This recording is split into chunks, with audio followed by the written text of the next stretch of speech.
How to fix could not send message problem on Messenger. So let's go. So first click on three line, click on setting. Now click on help.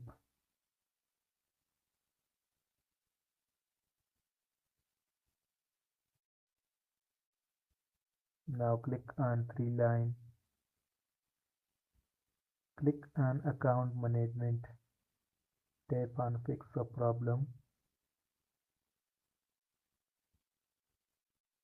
Now scroll down and click on limit to sending message on Messenger. Now click on no. Tap on other. Now type your problem here and click on submit button. In 24 hours your problem will be solved easily. Thanks for watching.